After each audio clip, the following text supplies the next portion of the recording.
नमस्कार विद्यार्थी बंधुगण मु डॉक्टर क्षीरोद चंद्र बेहरा आपण मानकु मोर यूट्यूब चैनल को स्वागत जनाऊँ। विद्यार्थी बंधुगण आपण माने शांतनु कुमार आचार्य से बहु चर्चित गल्प अधीन बौल को आलोचना करने अनुरोध करथिले। आपण मानक अनुरोध को रक्षा करने को जाई मु आज अधीन बौल गल्पटी आलोचना करुछि। आपण माने स्नातकोत्तर ओडिया पाठ्यक्रम पढ़ुचंती एवं सेहिथिरे अधीन बौल गल्पटी रहिछि। अधीन बौल एक चर्चित गल्प, ताकू आपण माने न बुझी पारिबार केतोटी कारण रहिछि। प्रकृति गल्पटी कौन कहा जाइछि से कथा बुझा हेले आपण मानकु टिके गभीर भाव से गल्प को अनुशीलन करिया पई पड़िबो।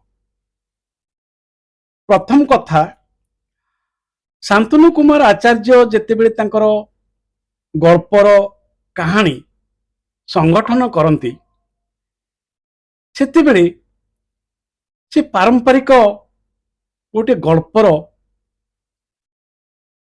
गढ़ण को अनुकरण करती नहीं। तांकर प्रत्येक लेखारे गोटे नूतनता रही थाए। चरित्र मानक भितरे नूतनता पाइबे, गल्पर गढ़ण रे आपण नूतनता पाइबे, वाक्य शब्द ये सबु विषय भितरे गोटे संहति थाई एक चमकप्रद गल्पटी बा उपन्यासटी आपण पाइबे। ओडिया साहित्य रे, ओडिया कथा साहित्य रे सबुठु जदि किए अधिक परीक्षा निरीक्षा करुछंती ताले से होचंती शांतनु कुमार आचार्य। तेणु अधीन बौल गल्प को भी सही प्रसंग रे, सही प्रेक्षापट रे बा सही दृष्टि रे आपण देखिया को पड़िबो, सही परि भाबे ताकू आलोचना करिया पे पड़िबो।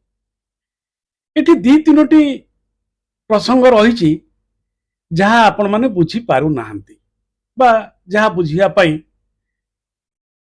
आपण माने कुंठाबोध करुछन्ते। एही शब्दटी मु कहबी, कुंठाबोध करुछन्ते जे प्रकृति गार्पिक कौन कहउछन्ती एहा पश्चात दरे ए जिंस गोटी होछि गधिया वंश। ए कथाटी आपण बुझी पारु नाहंती। गधिया वंश कॉलेज भितरे केमिति रहिले, ए होछि आलेगोरी। ये जो आलेगोरीटी आपण न बुझिबे, रूपकटी जदि न बुझिबे ताहले गपटी बुझी पारिबेनी। तापर से माने छेड़ी गुडा को नै से बुढ़ी पाखु छेड़ी गुडा को नै जाउ। ये हैला गोटे प्रसंग। द्वितीय प्रसंगटी होछि गल्पटीर शीर्षक नामकरण अधीन बौल। ये अधीन बौल सहित कौन अच्छे? ये अधीन बौलटी कौन? यह सहित ए कॉलेज गधिया वंश से बुढ़ीर कौन संपर्क? ये सबू जो फेंटा फेंटी है कि आलेगोरी रे रूपकात्मक भावे उपस्थापित होइछि गोटे गप, सेटा आपन को टिके बुझिबारे कष्ट होछि। एक बृहत्तर प्रेक्षापट रे ए गल्पटी रचित होइछि। एक बृहत्तर प्रेक्षापट, बृहत्तर भारतीय प्रेक्षापट। शांतनु कुमार आचार्यंकर सबु रचना रे गोटे प्राच्य सचेतनता देखा जाए। आमे इंग्राजी रे ताको एबे कहउछि ओरिएंटालिज्म। प्राच्यवाद, प्राच्य भावना, प्राच्य परंपरा, प्राच्य ज्ञान परंपरा, जहाँ आपण कहि परिबे, जो शब्द आपण ओरिएंटालिज्म रो प्रति शब्द भाव रे व्यवहार करि परिबे। तेणु शांतनु कुमार आचार्य को जड़े ओरिएंटालिस्ट बा प्राच्यविद भावरे आपण प्रथमे भावी नियंतु। तेणु जदि तांको प्राच्यविद भावरे भावी नेबे ग्रहण कर नै जिवे जे से प्राच्य परंपरा को प्रतिनिधित्व करूचंती, प्राच्य ज्ञान परंपरा को प्रतिनिधित्व करूचंती, ताहले गप्पटी बुझिबारे आ आपणकर किछि असुविधा ताहले कोन हबो। एठी गोटे ग्रामर कथा कहू छी। से ग्रामटी कोन? अथंगा। अथंगा शब्दर सीधा सड़क अर्थ से कोठी भी वर्णना करूनाहांती, किंतु सूचना दौछंती। अथंगा होची अथंगा। थंगा आम कहू थंगा जी ठीक भाव कथा कही पारुनी थंगौची। ये गोटे एक बार ग्रामीण शब्दटी, एक बार ग्रामीण शब्दटी। तेणु अथंगा जी भल भाव कथा कही पारुना। एठारे शांतनु कुमार आचार्य से अथंगा शब्दटी को शिक्षा सहित जोड़ी, शिक्षा परंपरा। तेणु जो गाँव रे शिक्षा पहुंची नथिबारु, गाँ लोक शिक्षित होई नथिबारु, साधारण कथाबार्ता रे भी जो माने अमार्जित शब्द व्यवहार करती, अश्लील शब्द व्यवहार करती। ये होची अथंगार परिचय। अथंगा गाँव रे कौनसी शिक्षानुष्ठान नथिबारु, शिक्षा सचेतनता आसी नथिबारु से गाँ को सेठारे सेठिका ग्रामीण परंपरा रे लोक माने अश्लील शब्द गुडी को, अश्लील गाड़ी गुडी को मध्य साधारण भावे व्यवहार करती, जो किसी संकोच भी न था। उभय स्त्री पुरुष उभय तार भी उदाहरण से देइछंती। तार उदाहरण भी आपण माने गल्प रे पाइबे। जोगिनी खिया ये खे सो जो शब्द गुडी व्यवहार होची गाँ गाउली शब्द। गोटे गाड़ी परंपरा देखंतु, लो रे भी लो चुली लो निया, ता सहित जोड़ंतु एता। तो ई जो परिवेश टी निर्माण होची, ई जो परिवेश टी कौन ताहले? प्राच्य विद्या अनुसार ये परिवेश टी होची भारतीय ग्रामीण सामाजिक व्यवस्था बा परंपरा। आपण बुझंतु, भारतीय ग्रामीण परंपरा बा व्यवस्था। जो गाँ के कौन बहु गाँ को एपर्यंत मध्य शिक्षा व्यवस्था गमनागमन व्यवस्था पहुंची पारि ना। तेणु सेहीपरि एक भारतीय ग्रामर कथाटी कुहाउची, जो गाँव रे स्कूल फुल किछि नाही, पूरा ग्रामीण परंपरा रही, शिक्षा परंपरा पहुंची नहीं, आधुनिक शिक्षा परंपरा, एवं जो लोक मानक सामाजिक जीवन मार्जित नुहे।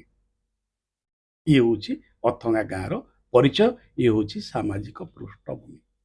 तेणु जिते नूतन शिक्षा व्यवस्था सृष्टि होची इंग्रेज मानक शासन समय, ये स्वाधीनता पूर्व एवं इंग्राजी शिक्षार प्रसार। धरतु पुरी रे जेमती आमर प्रथमे स्कूल हाई स्कूल तैयारी हला, कटक रे हाई स्कूल तैयारी हला, सेही परी निप्रा कहाउची।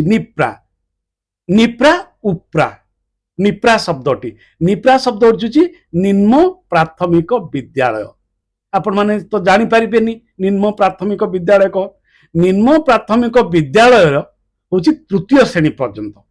तेणु प्रथमे जो अंचल गुड़िक थिला, ग्रामीण अंचल गुड़िक, सेथिरे निप्रा विद्यालय हेतला। निम्न प्राथमिक विद्यालय तृतीय श्रेणी पर्यंत पाठ पढ़ा होतला। मोर जानिबारे तृतीय श्रेणी, पंचम श्रेणी, सप्तम श्रेणी पर्यंत पढ़ी भी सी समय स्वाधीनता पूर्ववर्ती समय शिक्षक चाकरी करते, विभिन्न चाकरी करते, से शिक्षा एते व्यवस्था प्रसार होता से ही समय कथा। कहीं बुद्धि प्रधान जी गाँव मुखिया, सी ये जो स्त्री लोक मानकर, पुरुष लोक मानकर सामाजिक जीवन रे जो कथबार्तार अशालीनता देखिचंती, से सचेतन होकर कहउचंती जे गाँव रे आमे गोटे निप्रा विद्यालय तैयारी करिबा, प्रतिष्ठा करिबा, एवं निप्रा विद्यालयटी गाँव रे प्रतिष्ठा होईछि।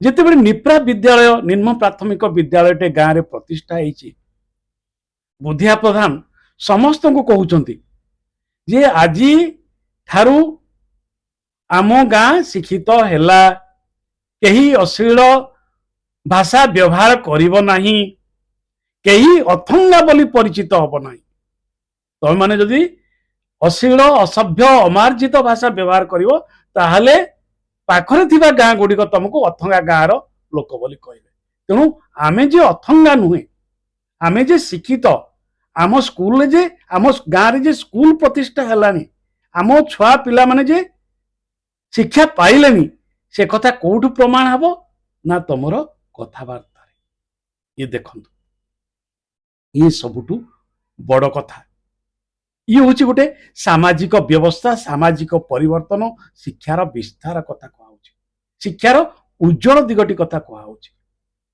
अच्छा सेतेबेले गोटे घटना घटुछि जोठी जो गृहटी रे निप्रा विद्यालय प्रतिष्ठा पाउछि सेही घर सामनारे थिबा एक आंब गछरे हठात किना बौल आउछि जदिओ ताहा बौल देवार समय नुह से मास कथा मध्य सेठी से कहउचंती सेठी से मास कथा मध्य कहउचंती से कहउचंती हाँ से देखंतु केते चमत्कार भाव रे जोड़ा होछि एठी होछि वर्णना एठी होछि कला एठी होछि गल्प बुद्धि प्रधान बदान्यता को ग्रामवासी माने सहस्र मुखरे प्रशंसा करथिले केवल ग्रामवासी कहीं मुखिया बुद्धि प्रधान महत्वपूर्ण अपूर्व स्वीकृति स्वरूप से दिन भगवान निजे एक विचित्र अघटन घटन करथिले सत्य की आश्चर्यर कथा अथंगा गाँ निप्रा स्कूल पिला समवेत स्वर जो मुहूर्त सतकु सत कौन एक विषम सापर खंडन स्वरूप विषम सापर खंडन स्वरूप अर्थात गाँवासी ग्रामवासी सते जमी एक सापरु मुक्ति पाइले कौ सापरु मुक्ति अशिक्षारु अज्ञानतारु एगुड़ा मूर्ख अथंगा गुड़ा मूर्ख अथंगा गाँवासी मूर्ख ये जो साप ये साप मुक्ति घटुची निप्रा विद्यालय प्रतिष्ठा स्वरूप एवं कौन होची देखंतु सतकु सत कौन एक विषम सापर खंडन स्वरूप अस्वर अतिक्रम करी आ ई दीर्घ स्वर और व्यंजन वर्ण आड़ को प्रभावित होला ठीक सेतिकी बेले स्कूल सामने थिबा गोटे पुराना आंब गछ हठात बौड़ी जीवा लक्ष्य करा जायतिला बौड़र बास्नारे गाँटी महकी उठिबारे समस्ते आश्चर्य हो जाइतिले ये होची रूपकात्म ये होची आलेगोरी बौड़ हठात बौड़ आसिला एवं बौड़ बास्नारे गाँटी महकी उठिला केमिति महकी उठिला ना ओ आ स्वर शिक्षा ग्रामर अंतस्वरूप को परिवर्तन कर आपण माने स्नातकोत्तर छात्र तेणु आपणकर चिंतन उन्नत हब तेणु शिक्षा केमिति ग्राणीय व्यवस्थार अंतस्वरूप को परिवर्तन कर दउची करिदेवा आशा रखा जाइछि से कथाटी वर्णना कराउची एवं कहउचंती आश्विन मास तथापि पूरी न थाए आश्विन मास रे आंब बौल प्राय समस्ते ए अघटनटी को शुभ अर्थ रे ग्रहण करि नैथिले ए होची एठी अदिन बौल एटा कोन ए होची सामूहिक मानसिकता कलेक्टिव साइकोलॉजी ये जदि कलेक्टिव साइकोलॉजी आपण बुझी नाहंती ताहले गल्पटी को बुझिबारे असुविधा रही तेणु आमर ग्रामीण परंपरा रे जो विश्वास गुड़िक रही जो गभीर विश्वास गुड़िक रही से गभीर विश्वास को एठारे रूपायित करा जाउछि तेणु गाँव रे स्कूल टीए प्रतिष्ठा हवा गोटे शुभ खबर भल कथा एवं सही भल कथा सहित से भगवान को जोड़ी दउछंती साप मोचन को जोड़ी दउछंती एवं साप मोचन जोड़िबा सह से आंब बौल कथा कहउछंती अदिन बौल कथा कहउछंती एवं अदिन बौल को आहुरी यथार्थ भावे रूपायित करिया पई कहउछंती जे एहा शुभ अर्थ रे ग्रहण करि नैथिले जदि अदिन रे आंब बौल फुटुची आंब ଫଳୁଛି, ଆମ୍ବ ଗଛ ହଉଛି, ତାହେଲେ ଜାଣିବ ଯେ ତାହା ହଉଛି ଶୁଭ ସୂଚନା। ତେଣୁ ଆଶ୍ୱିନ ମାସରେ ଆମ୍ବ ଗଛ ବଉଳିବା, ସାଧାରଣ ଆମ୍ବ ଗଛଟି ବଉଳିବା ଏ ଏକ ଦୁର୍ଲଭ ଘଟଣା ଏବଂ ଏଇ ଦୁର୍ଲଭ ଘଟଣାରୁ ଶୁଭ ସଂକେତଟି ମିଳୁଛି। ତାହେଲେ ଅଦିନ ବଉଳ କାହିଁକି ଏଠି ଆସିଲା? କଣ କଥା ଏଇଠି ସରିଗଲା? କଥା ଏଇଠି ସରିନାହିଁ। ତାପରେ କଣ ହେଲା? ନିମ୍ନ ପ୍ରାଥମିକ ବିଦ୍ୟାଳୟ ହେବା ପରେ ଗାଁରେ ଯୋଉ ଉନ୍ନତି ହେଇଛି, ଗାଁରେ ଯୋଉ ଶିକ୍ଷାର ବିକାଶ ହୋଇଛି, ତାପରେ ପରେ ହିଁ ସେମାନେ ଉଚ୍ଚ ପ୍ରାଥମିକ ବିଦ୍ୟାଳୟଟିଏ ପ୍ରତିଷ୍ଠା ପାଇଛି। ଉଚ୍ଚ ପ୍ରାଥମିକ ବିଦ୍ୟାଳୟ ପ୍ରତିଷ୍ଠା ହେଲା ବେଳକୁ ମଧ୍ୟ ଠିକ ଅନୁରୂପ ଭାବରେ ସେ ଆମ୍ବ ଗଛରେ ବଉଳ ଆସୁଛି ଏବଂ ଶିକ୍ଷାର ବିସ୍ତାର ଘଟିଛି, ସାମାଜିକ ଜୀବନରେ ଉନ୍ନତି ଘଟିଛି, ଗୋଟେ ଶିକ୍ଷିତ ସମାଜର ଅଭ୍ୟୁଦୟ ଘଟିଛି। ଯେତେବେଳେ ଏତେ ବି କଥା ଘଟିଲା, ଗାଁ ମୁଖିଆ ବୁଦ୍ଧି ପ୍ରଧାନ କହିଲେ ତାହେଲେ ଆମେ ଗୋଟେ କଲେଜ ବି ଖୋଲିବା ଏବଂ କଲେଜ ଖୋଲିବା ପାଇଁ ଯୋଜନା କରାଯାଇଛି। ଏଇଠି ଏଇଠି ମୂଳ କଥା ରହୁଛି ଗପର। ତେଣୁ ଯେତେବେଳେ କଲେଜ ଖୋଲିବା କଥା ହବ ଗାଁରେ, ଏ ତ ଅର୍ଥ ଦରକାର। ତେଣୁ ଅନ୍ୟୁନ 2 ଲକ୍ଷ ଟଙ୍କା ଦରକାର କଲେଜ ଖୋଲିବା ପାଇଁ। ସେଥିପାଇଁ ଗାଁ ଗାଁ ବୁଲିଛନ୍ତି, ବୁଦ୍ଧିଆ ପ୍ରଦାନ ବୁଲିଛନ୍ତି, ଶିକ୍ଷିତ ଯୁବ ସମାଜ ବୁଲିଛନ୍ତି, କିନ୍ତୁ ଅର୍ଥ ହେଇପାରିନାହିଁ। ତେଣୁ ଯେତେବେଳେ 2 ଲକ୍ଷ ଟଙ୍କା ସଂଗ୍ରହ କରିବା ଅସମ୍ଭବ ହୋଇପଡ଼ିଛି, ସେତେବେଳେ ବୁଦ୍ଧି ପ୍ରଧାନ ଗୋଟେ ସଭା ଡକେଇଛନ୍ତି, ଆଖପାଖର ଯେତେ ସଭା, ଏବଂ କହିଛନ୍ତି ଯେ ନା, ଆଉ କଲେଜ ଖୋଲିବା ସମ୍ଭବ ହେଇପାରିବ ନାହିଁ। ତେଣୁ ଏ ଚିଠା ଅଛି, ଏ ଚିଠାରେ ଲେଖା ହେଇଛି କିଏ କଣ କେତେ ଦାନ କରିଛନ୍ତି, ଏ ମଞ୍ଚରେ ଏଇଟା ରହିଲା ଏବଂ ଯିଏ ଯାହାର ଭାଗ ଏଇଠୁ ନେଇଯାଆନ୍ତୁ। ସବୁ ନିସ୍ତବ୍ଧ ହେଇଗଲେ ଜନସମାଜ, ଯୋଉମାନେ ସେ ସଭାରେ ଅଛନ୍ତି। ହଠାତ୍ ଜଣେ ବ୍ୟକ୍ତି ବେଶ କିଛି ରକମ ଲେଖିକି ଗୋଟେ ଚେକ୍ ଟିଏ ଦେଉଛନ୍ତି ଯେ ନା, କଲେଜ ହବ ହିଁ ହବ। ସେଇ ବ୍ୟକ୍ତିଙ୍କର ଚେକ୍ ଦେବା ପରେ ପରେ ସମଗ୍ର ଜନସମାଜ ଯାହା ଘରେ ଯାହା ଥିଲା ସମସ୍ତେ ଆସିକି ସୁନା, ରୂପା, ମୁଦ୍ରା, ଟଙ୍କା ଦାନ କରିଛନ୍ତି। ସେଇଠି ଶେଷରେ ଦେଖାଯାଉଛି ଯେ ଗରିବ ଲୋକଟିଏ ତାର ଏକମାତ୍ର ସମ୍ବଳ ପଖାଳ କଂସାଟି ଦାନରେ ଦେଇ ଦଉଛି। ତାହା ଦେଖି ବୁଦ୍ଧିଆ ଭାବପ୍ରବଣ ହଉଛନ୍ତି। ଟଙ୍କା ହେଇଯାଇଛି ଏବଂ ଟଙ୍କା ସଂଗ୍ରହ ହେଇସାରିଲା ପରେ କଲେଜ ପ୍ରତିଷ୍ଠା ହେଇଛି। କଲେଜ ପ୍ରତିଷ୍ଠା ହେଲା ବେଳକୁ କିନ୍ତୁ ଆମ୍ବ ଗଛରେ ବଉଳ ଆସିନାହିଁ, ଅଦିନ ବଉଳ ଆସିନାହିଁ। ଏଇଠି ରହିଛି କଥାଟି। ତେଣୁ ଆଉ ଶୁଭ ସୂଚନାଟିଏ ମିଳିନାହିଁ ଯେ କଲେଜଟି ପ୍ରତିଷ୍ଠା ହେଲା ଏକ ଶୁଭ ସୂଚନା, ଏ କଥା ଏଠାରେ ପ୍ରତିବିମ୍ବିତ ହେଲା ନାହିଁ। ଏବଂ କଲେଜ ହେଲା ପରେ ଗାଁରେ ଗୋଟାଏ ପରେ ଗୋଟାଏ ଅଘଟଣ ଚାଲି ରହିଲା। ଅଘଟଣ, ପ୍ରଥମେ ଗୋଟେ ସ୍ତ୍ରୀ ଲୋକ ଆମ୍ବ ଗଛରେ ଆମ୍ବ ପତ୍ର ଏସବୁ ଗୋଟଉଥିଲା, ସେ କଲେଜ ଆଡକୁ ନିର୍ଦ୍ଦେଶ କରି ଗାଡ଼ି ଦେଲା। ତାପରେ ଗାଁର ଜଣେ ଶିକ୍ଷକ, ସ୍କୁଲ ଶିକ୍ଷକ ତାଙ୍କର ଯୁବତୀ ସ୍ତ୍ରୀକୁ ଅତ୍ୟାଚାର କଲେ ଏବଂ ଅତ୍ୟାଚାର କରିସାରିଲା ପରେ ନିଜେ ସିଏ ପାଗଳ ହେଇଗଲେ। ଅତ୍ୟାଚାର ମାନେ ବିଭିନ୍ନ ପ୍ରକାର ଗାଳି ବନ୍ଦ, ମାଡ଼ ଦବା, କୌଣସି ଗୋଟିଏ ନିର୍ଦ୍ଦିଷ୍ଟ କାରଣକୁ ତାହା ଉଭୟ ରଖାଯାଇଛି ଗଳ୍ପରେ, କୌଣସି ଏକ କାରଣକୁ। ତାପରେ ଗୋଟେ ଅପରାହ୍ନରେ, ଛୁଟି ଦିନରେ, ରବିବାର ଦିନରେ ଜଣେ ଗାଁର ବୁଢୀ ଲୋକ, ବୃଦ୍ଧା ଜଣେ ଛେଳି ଚରିବା ପାଇଁ କଲେଜ ସାମ୍ନା ଆମ୍ବ ବଗିଚାରେ ଛେଳି ଛାଡ଼ି ଦେଇଛନ୍ତି। ହଠାତ୍ କିନା ଗଧିଆଟିଏ ଆସୁଛି ଏବଂ କଲେଜ ଭିତରକୁ ଗୋଟେ ଛେଳି ନେଇଯାଉଛି। ତାପରେ ଆଉ ମେଞ୍ଚେ ଗଧିଆ କଲେଜର ହତା ଭିତରୁ ମୁହଁ କାଢୁଛନ୍ତି, ଦେଖୁଛନ୍ତି ଏବଂ ଗୋଟେ ପରେ ଗୋଟେ ଛେଳି ଚାଲି ଯାଇଛି। 3ଟି ଛେଳି ଚାଲି ଯାଇଛି। ବୁଢୀ ଚିତ୍କାର କରୁଛି ଏବଂ ବୁଢୀର ଚିତ୍କାର ଶୁଣିକି ସମସ୍ତେ ଗାଁବାସୀ ଆସିଯାଇଛନ୍ତି ଏବଂ ବୁଢୀ କହିଛନ୍ତି, ଏବଂ ବୁଢୀରୁ ଜଣା ପଡିଲା ଯେ କଲେଜ ଭିତରେ ଲୁଚିଥିବା ଗଧିଆ ବୁଢୀକୁ ନେଇଛନ୍ତି। ତା ପୂର୍ବରୁ ମଧ୍ୟ ଗାଁ ଲୋକମାନେ ଆଖୁ ଚାରିଆଡୁ ଗଧିଆକୁ ଦୌଡ଼ି ଆଣିଛନ୍ତି ଏବଂ କଲେଜ ଭିତରେ ପଶିଛି ସେ ଗଧିଆ, ଯୋଉଥିପାଇଁ ସେମାନେ କଲେଜ ଭିତରକୁ ଆଉ ପଶି ପାରିନାହାନ୍ତି, କଲେଜ ଦ୍ୱାର ରହିଛନ୍ତି ଏବଂ ଜଣେ ଗୋଟେ ବୋଲୁଅ ଢେଲାଟିଏ ମାରୁଛି କଲେଜ ଭିତରକୁ। ଏ ହଉଛି ପ୍ରତୀକ, ଗୋଟେ ଢେଲା ମାରିବା, କଲେଜ ଦ୍ୱାରରେ ରହିଯିବା, କଲେଜ ଭିତରକୁ ନ ପଶିବା। ତେଣୁ ଏଇ ଯୋଉ ସମସ୍ତେ ଯାଇଛନ୍ତି କିନ୍ତୁ କଲେଜ ଭିତରକୁ ଯିବେ କ'ଣ, କଲେଜ ଭିତରକୁ ଗଲେ ନାହିଁ ସୌଜନ୍ୟତା ସହିତ। ଆସିକି ବୁଧିଆ ପ୍ରଧାନ ଗୋଟାଏ ମିଟିଂ କରୁଛି ଏବଂ ସବୁ କଥା ପ୍ରମାଣିତ ହେଲା ପରେ ଯେ କଲେଜ ପାଇଁ ଏସବୁ ଅଘଟଣ ଗୁଡ଼ିକ ଘଟୁଛି, ତେବେ କଲେଜଟି ବନ୍ଦ କରିଦେବା ଜରୁରୀ ହେଇପଡ଼ିଛି ଏବଂ ସେହି ସଭାରେ ଏହା ନିଷ୍ପତ୍ତି ନିଆହେଲା।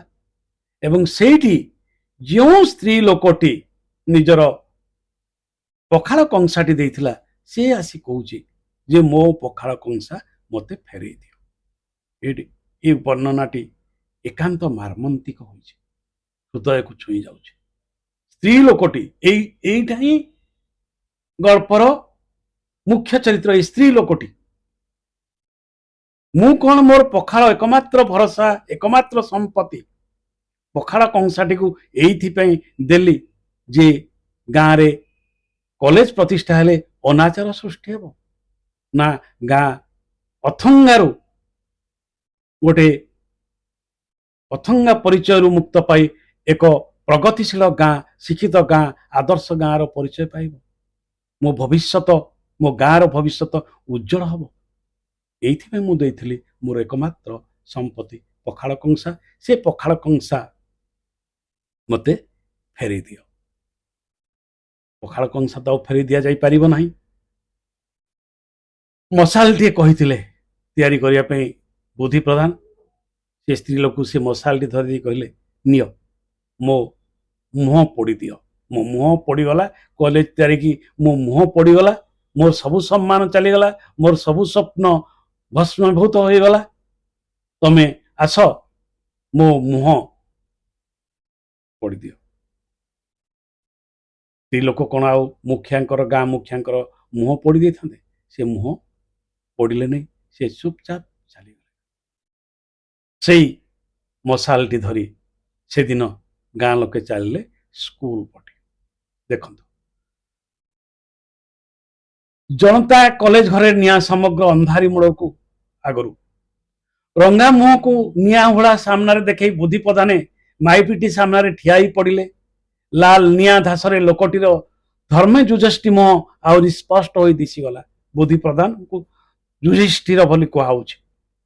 ମାଇପିଟିର ହାତ ଥରିଗଲା, ନିଆଁ ହୁଳାଟି ତା ହାତରୁ ଖସି ପଡ଼ିଲା, କିନ୍ତୁ ବୁଦ୍ଧି ପ୍ରଧାନେ କଥାଟିକୁ ସେଥିରେ ଛିଡ଼ି ଯିବାକୁ ଦେଇନଥିଲେ। ମାଇପିଟି ହାତରୁ ଖସି ପଡ଼ିଥିବା ନିଆଁ ହୁଳାଟି ଉତ୍ତ୍ୟକ୍ତ ଜନତା ହାତରେ ପଡ଼ିବା ପୂର୍ବରୁ ସେଇଟିକୁ ଗୋଟେଇ ନେଇ ସେ ନିଜ ହାତରେ ଧରିଥିଲେ। ତାପରେ ଲୋକମାନଙ୍କୁ ଆହ୍ୱାନ ଦେଇ କହିଥିଲେ, ଆସ ମୋ ପଛରେ, ଆଜି ସେ ପାପ ପୀଠକୁ ମୁଁ ନିଜେ ମୋ ହାତରେ ଧ୍ୱଂସ କରିଦେବି, ଆସ ପଛେ ପଛେ ମୋର। ତେଣୁ ସେ କଲେଜଟାକୁ କୁହାହଉଛି ପାପ ପୀଠ।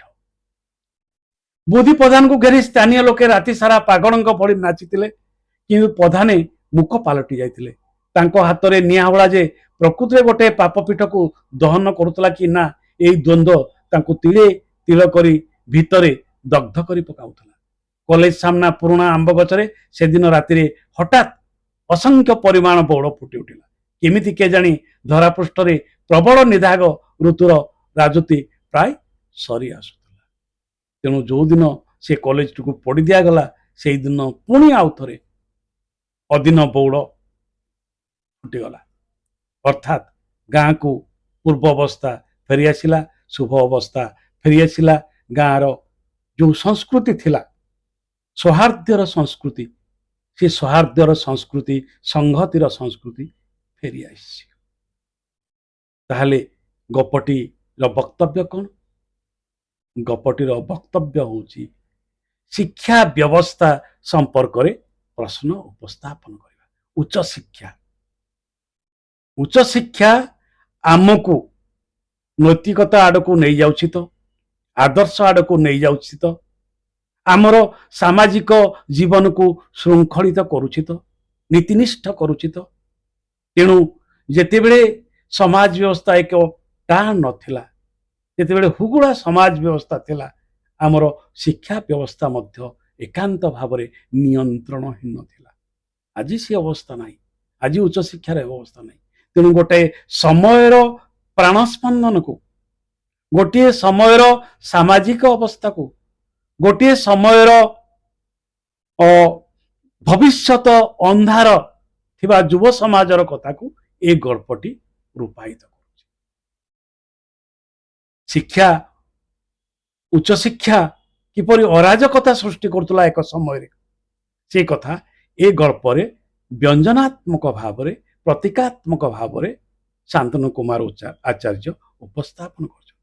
ଏହା ସହିତ ଗ୍ରାମୀଣ ପରମ୍ପରା ଓ ସାମୂହିକ ମନସ୍ତତ୍ଵ, କଲେକ୍ଟିଭ ସାଇକୋଲୋଜି, ଯୋଉ ବଉଳ, ଅଦିନରେ ବଉଳ ଫୁଟିବା, ଆମର ବିଶ୍ୱାସ, ଅଦିନରେ ବଉଳ ଫୁଟିଲା ମାନେ ଏହା ଶୁଭ ସୂଚନା, ନିଶ୍ଚୟ କିଛି ନା କିଛି ଶୁଭଙ୍କର ଘଟଣା ଘଟିବ, ନିଶ୍ଚୟ କିଛି ନା କିଛି ଭଲ ଖବର ଆସିବ। ଏଇ ଯୋଉ ଭାବନା, ଏଇ ଯୋଉ ବିଶ୍ୱାସ, ଏଇ ଯୋଉ ପାରମ୍ପରିକ ଜ୍ଞାନ, ଏହାକୁ ନୂତନ ଭଙ୍ଗୀରେ ଉପସ୍ଥାପନ କରାଯାଇଛି ଅଦିନ ବଉଳ ଗଳ୍ପରେ। ସେଥିପାଇଁ ଗଳ୍ପର ଶୀର୍ଷକ ରହିଛି ଅଦିନ ବଉଳ। ଅଦିନ ବଉଳ ହେଉଛି ସାମୂହିକ ମନସ୍ତତ୍ଵର ପ୍ରତୀକ, ଆମର ଗ୍ରାମୀଣ ଜ୍ଞାନ ପରମ୍ପରାର ସୂଚନା। ଅଦିନ ବଉଳ ଭିତରେ ରହିଛି ଗୋଟେ ଗ୍ରାମୀଣ ପରମ୍ପରା ରହିଛି, ଗୋଟେ ବିଶ୍ୱାସ ରହିଛି, ତାହାକୁ ଆଧାର କରି ଏ ଗଳ୍ପଟି ରଚନା କରାଯାଇଛି। ଧନ୍ୟବାଦ ବନ୍ଧୁଗଣ। ମୁଁ ଭାବୁଛି ଗଳ୍ପଟି ବୁଝିପାରିବେ ଏବଂ ପରୀକ୍ଷା ଖାତାରେ ଆପଣ ତାକୁ ଭଲ ଭାବରେ ଲେଖିପାରିବେ। ଆଉ ଯଦି କିଛି ଆପଣମାନଙ୍କର ସନ୍ଦେହ ଥାଏ ତାହେଲେ ଦୟାକରି କମେଣ୍ଟ ବକ୍ସରେ ଲେଖିବେ। ମୋ ୟୁଟ୍ୟୁବ ଚ୍ୟାନେଲ ଡକ୍ଟର କ୍ଷୀରୋଦ ଚନ୍ଦ୍ର ବେହେରାକୁ ସବସ୍କ୍ରାଇବ କରିବାକୁ ଅନୁରୋଧ କରୁଛି। ନମସ୍କାର, ଧନ୍ୟବାଦ।